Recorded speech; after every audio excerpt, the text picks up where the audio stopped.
అందరికీ నమస్కారం. నేను మీ పొడపాటి చక్రి, కందుకూరు నియోజకవర్గ జై భారత్ నేషనల్ పార్టీ ఎమ్మెల్యే అభ్యర్థిని.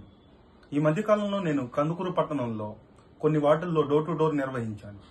ముఖ్యంగా అక్కడ ప్రజలంతా ఇలా నిరుద్యోగ సమస్య గురించి మరింత చెప్తున్నారు. ఎలా అంటే వాళ్ళ పిల్లలు బీటెక్ మరియు డిగ్రీ చేశారు, ఉద్యోగ అవకాశాలు లేవు, కల్పించండి అని నన్ను అడుగుతున్నారు.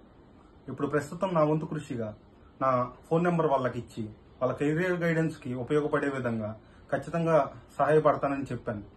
అలాగే నాకు అవకాశం ఇస్తే తప్పనిసరిగా నియోజకవర్గానికి ఒక భారీ పరిశ్రమ, అలాగే పంచాయతీకి 10 చిన్న మధ్య తరహా పరిశ్రమలు తెచ్చి ఉపాధి కల్పించగలనని వాళ్ళకి భరోసా ఇచ్చాను.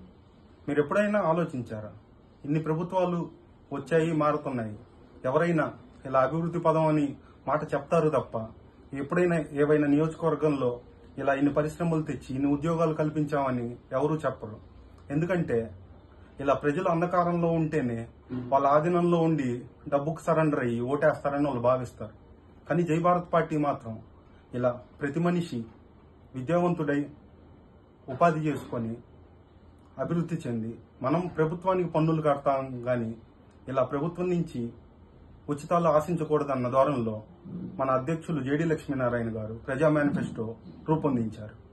ఇలా నాకు అవకాశం ఇస్తే తప్పనిసరిగా అలా ఎమ్మెల్యే నిధులు కొన్ని కోట్లు అయితే వస్తాయి ప్రతి నియోజకవర్గానికి. అవి నేను తప్పనిసరిగా పత్రికాముఖంగా లేదా ఆన్లైన్లో ఎందుకు ఖర్చు చేస్తున్నామని నేను తప్పనిసరిగా పొందుపరుస్తాను. నాకు తప్పనిసరిగా ఒక మంచి అవకాశం మీరు కల్పించి మార్పు కోసం బ్యాటరీ టార్చ్ లైట్ గుర్తుకు ఓటేసి గెలిపించాల్సిందిగా ప్రార్థన. ధన్యవాదాలు. జై భారత్, జై హింద్.